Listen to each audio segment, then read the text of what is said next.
First question.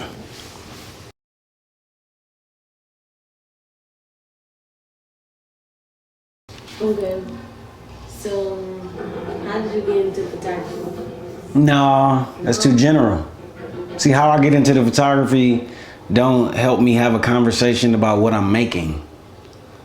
See, how I got into photography turned into the same blah blah, Cleveland School of the Arts, taking pictures when I was little, my mama going out. So not how I get into photography. Well, yeah, it's more about what the stories speak about, like what you like to take pictures of? No, not what I like to take pictures of. Is deeper than that. It's like, what am I making? It's like really, when a little kid sit down to draw, what is that person making?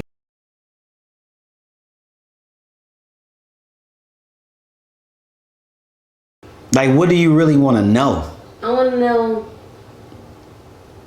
Like, on some artist to artist, younger artists versus older artists, somebody doing it longer. It's like, if I can give you all of the answers to anything you can know, like, what is it that you want to know? It's like everything you want to know, even if you don't know you want to know, Right. is all the stuff I need to talk about.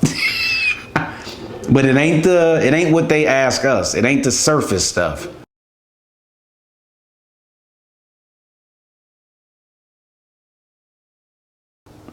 I don't know, I feel like when I think about like school and being in art class, I feel like I was just being taught to make whatever the assignment told us that we were supposed to make.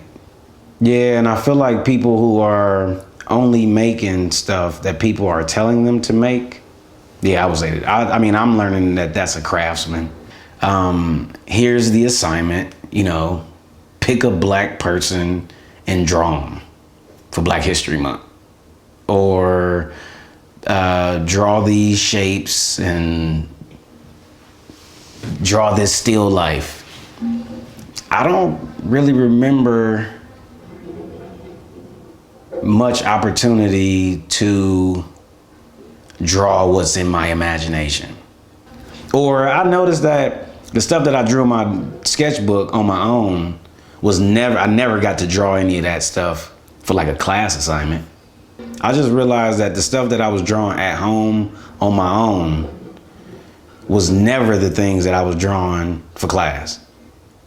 It was the same thing in photography. I mean, it was very much me doing the assignment and me proving to, I guess, the class or my teacher, or proving to myself that I could do the assignment. But the assignments were all very technique based. So there's a lot of subconscious probably driving the work that I was making. Like, I wasn't trying to say something. I was trying to shoot a shadow and make it look interesting.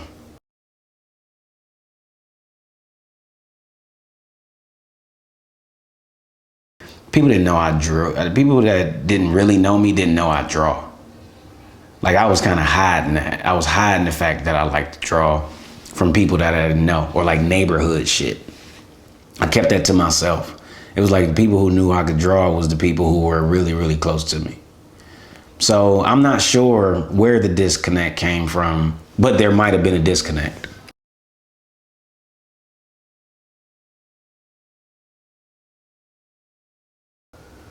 Our artwork didn't look alike, and we could all shoot the same thing, and everybody's stuff looked different. And it was even to the point where you could tell who photographed what, even if we all photographed the same thing. So that was kind of clear that, no matter who looking, we all see things differently. That was very, very clear. I mean, that was even clear in all my drawing classes, which was we all sit around and we draw still life. Everybody's picture looked different. And some people had the exact same angle. So that part was clear. But I feel like it just became a measure of who could make whatever we were drawing the most realistic. And then with photography, it was who can take a photograph the best based on all the techniques, the control of the techniques was what determined how good it was. It was composition. It was proper exposure. It was who processed the film right, who made the print right. We were being graded all on our technical ability. It didn't require me to use my imagination. Well, it didn't require me to really study my imagination.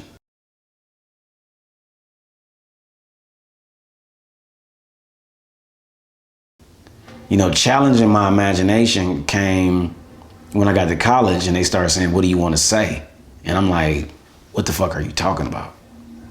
Like, that was like a foreign language to me. Because the photography is supposed to tell the story without the words? No, it was a foreign language because nobody had ever asked me what I wanted to say before. You know, I listened to that white girl at Mocha, or that Asian girl who want to be white at Mocha, say that in art school they always said, what do you want to say? What do you want to say? What do you want to say? That is not what the fuck was being said to me. And if it was being said to me, I didn't comprehend that shit because I didn't recognize that I wasn't saying anything until I was like 20. Like, I was little when I said I wanted to be an artist.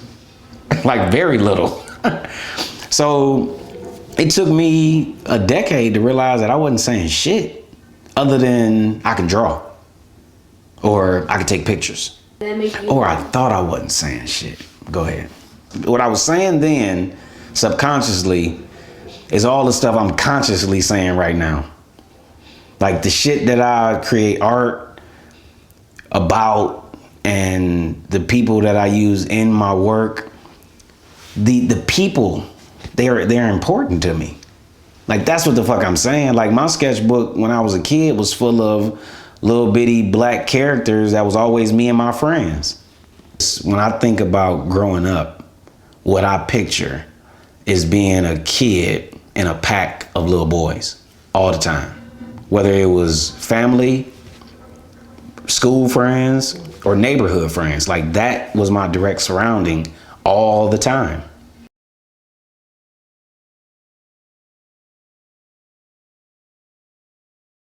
When I get to college and I'm taking pictures of my roommate and my teacher is saying, you're never gonna make it nowhere taking pictures of your roommate, you know, I'm offended, but I don't even understand why I'm offended at the time. You didn't know it. It made you feel something. Well, it made me feel like what I'm doing ain't good enough. Or the fact that this person is my roommate makes this person not good enough to be in the artwork. Like, all that shit was a mind fuck. Quote that they really didn't want to say, or like the real. If I had to imagine what they weren't saying, I would say that they probably were saying, why are you taking pictures of black people? Why are you taking pictures of these niggas? Like, stop. Like, you're never going to make it anywhere if you keep taking pictures of these people. I mean, my professor was blatant when he said that. But what I realized is that when I'm being challenged creatively is usually when I rebel or when I kind of fight back. It's like my teacher said, you ain't gonna never make it in my upper level classes taking pictures of your roommate. You know, so all my fashion photo shoots my senior year was of all my roommates on purpose to see if I could create something that was bigger than this bullshit ass perception that somebody is putting upon me. What started to happen is the rebellion started to be a healthy response for me dealing with frustration when I'm interacting in an artistic setting.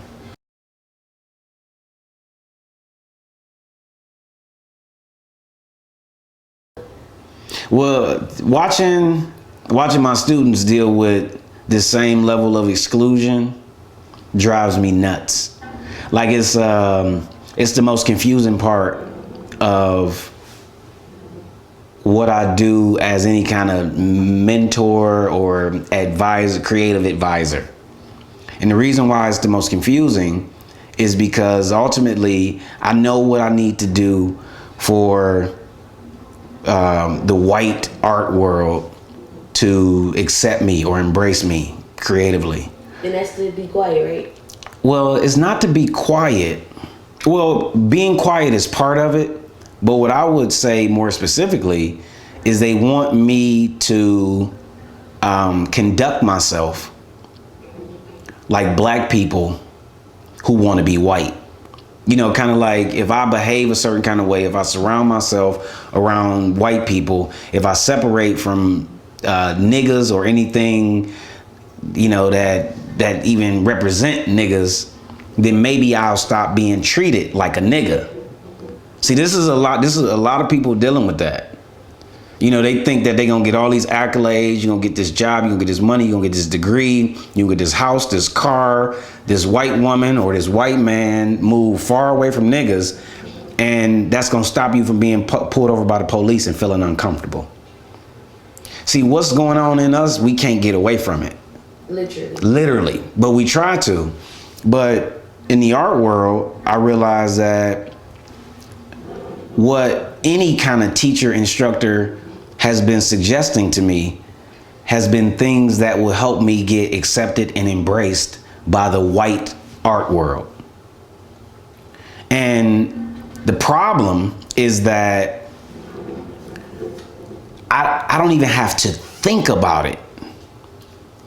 It's so natural for me to not accept what's being said to me and to actually create something that is a counter or a response to some bullshit being said. And when I say bullshit, I mean stuff like, you need to photograph more white people, Donald. It made me realize I was photographing black people. See, the thing is, when somebody's lying to you or being dishonest to you or kind of taking advantage of being the person that's in front of you that you trust to receive information from, they don't realize that they're revealing just as much as they're keeping away from you. See, I didn't know that I was photographing black people until somebody told me to photograph more white people. And let me clarify that. It's not that I didn't recognize that in college I had the only black subject on the board, because I noticed that.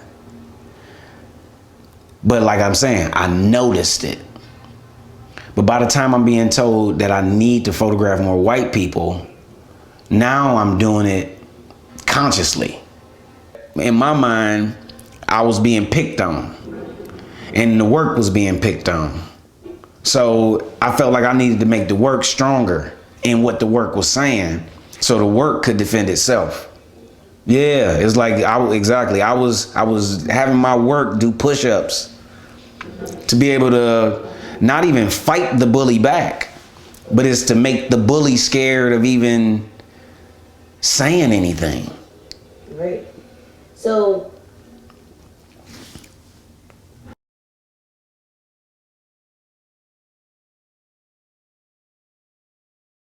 I've been making the work, or I've been trying to get to the root of myself to be able to make work that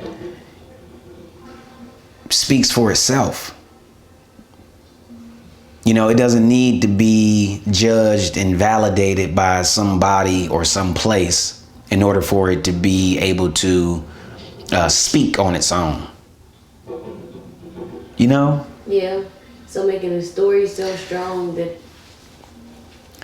Well, not even making the story so strong, making a real effort to understand where the work is coming from.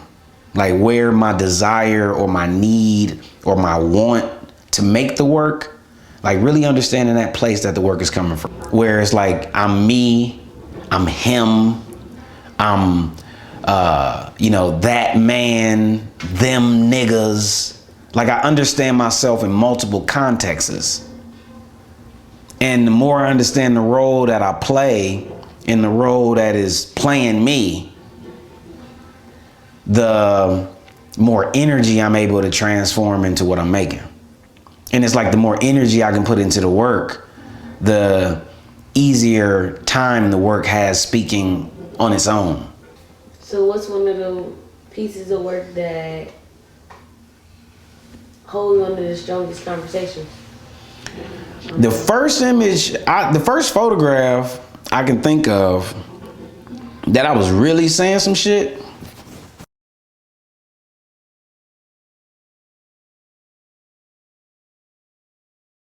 is my self-portrait, Cage Dreams, that I did when I was little.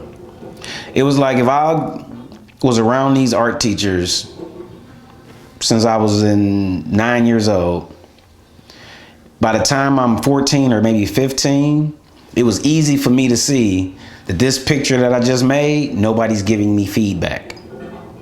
That's the moment I knew that it was stuff that I was gonna have to figure out that nobody was gonna be able to help me figure out.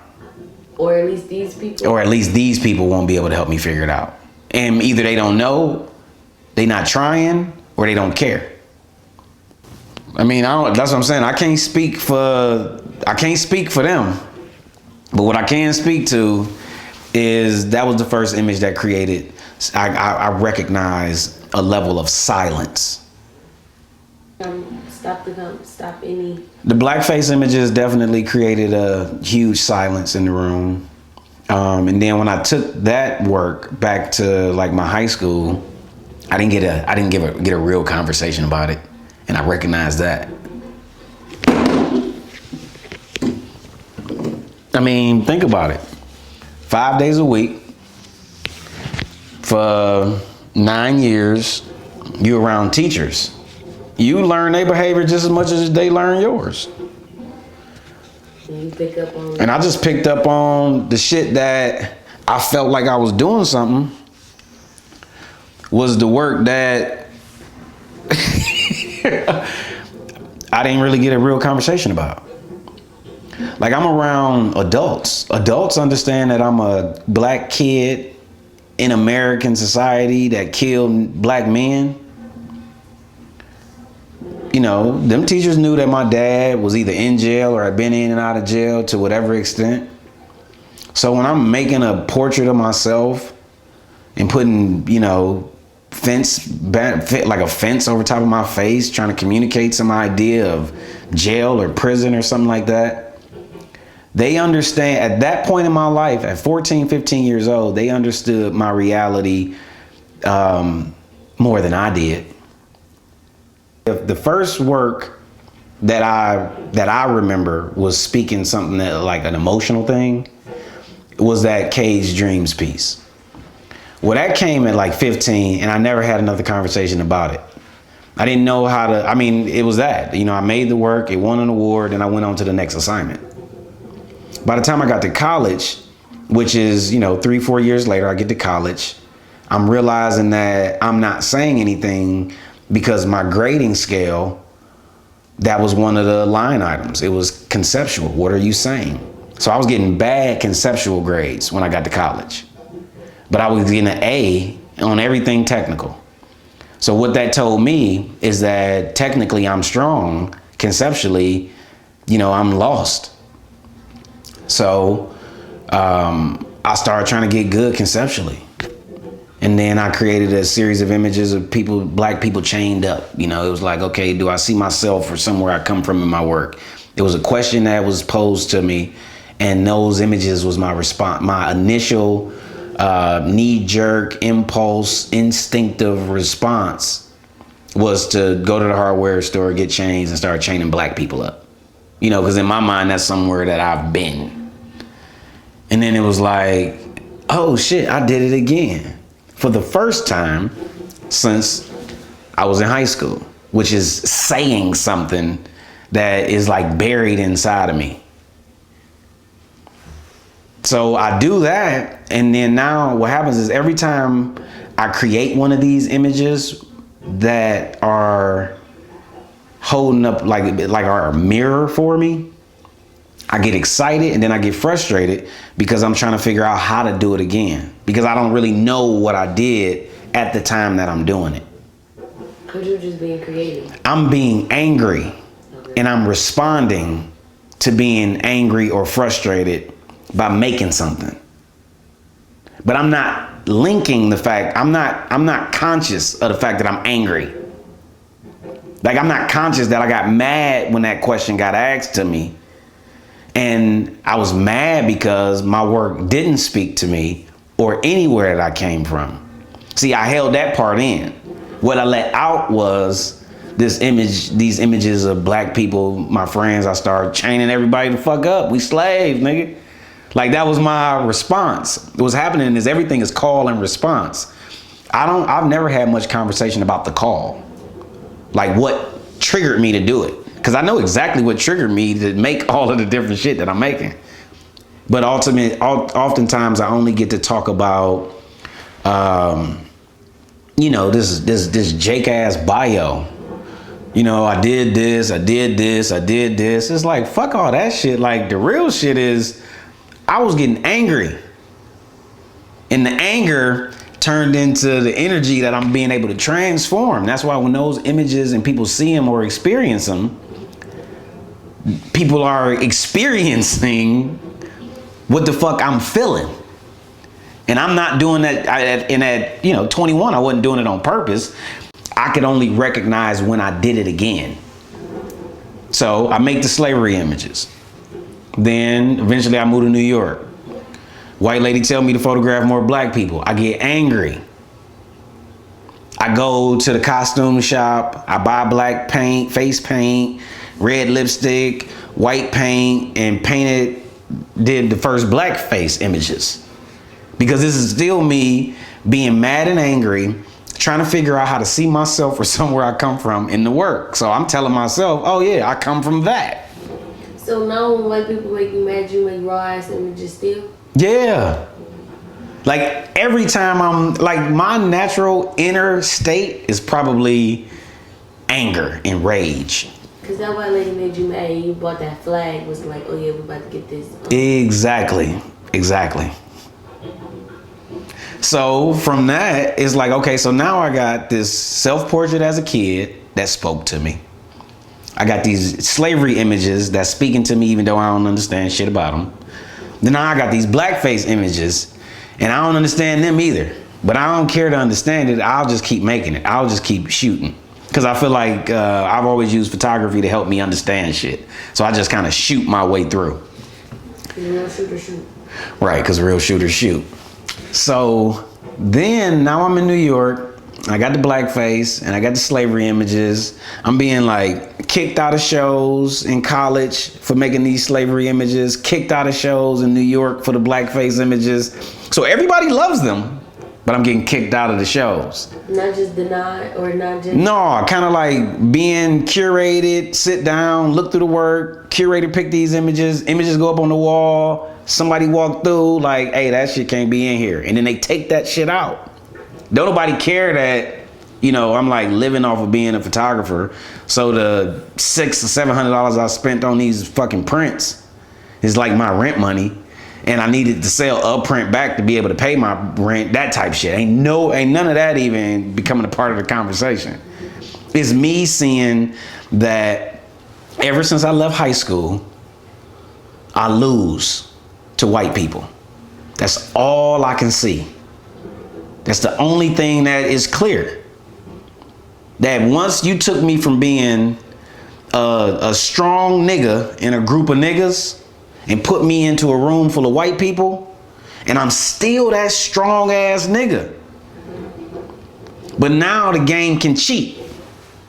Because the system ain't for it. Because the system ain't made for me. It ain't made for us. So that's what I realized. I realized that I was the strongest kid, the best grades in my photo classes, and the white kids win all the awards. All of them. All of them. So that's what was so crazy. I mean, I won one huge award at OU, and it was the Kodak Scholarship. And I remember winning this Kodak Scholarship Award. And I remember sitting in the audience, talking shit to the girls behind me, saying I have no clue to why they always ask us to come to any of this bullshit, because they just want us to be audience members for all the people getting awards. And I'm talking all this shit, and then they said, Donald Black Jr. And I turned like, oh shit. Like, hey, what the fuck did they say? So I went up on stage to get an award, and I had no clue to what the fuck was said. Announced, I ain't know what the award was, for what reason. I ain't know none of that. All I know is that my name is on a plaque at OU.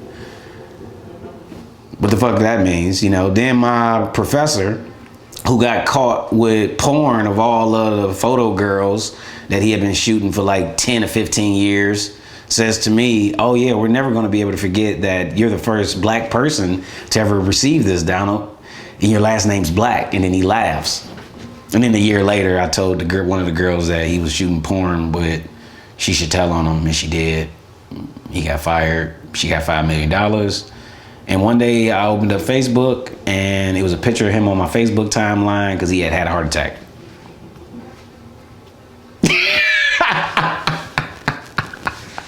But apparently he had photographed like maybe more than 100 girls that was in his classes and shit. And I used to see him going to the studio late at night. I did a nude independent study with him, you know, so that's who I was showing my nude photography to. That's when I first started doing it. I started substituting all of my classes because in my mind it was like, oh, okay, I'm sick of seeing this image of this white lady as the image and representation of beauty. I'm tired of seeing this little white naked body as beauty. So if I'm really gonna do this and really be serious, I need to start shooting nudes of black females so they can be the real image of beauty. Like, this is the shit that was going on in my head. Like, these are my motivations. My motivations creatively are very serious. Like extremely thought out, very serious. And then if you look up, I got a huge body of work that's me photographing only black females or females of color. I think an Asian girl called me and asked me to photograph her. Whatever. But it's like, okay, we gotta, like, I'm seeing my movement as counter moves to racism, white supremacy. And then that's where the struggle comes from, that the fact that all of your work speak to the people that can't afford to buy it.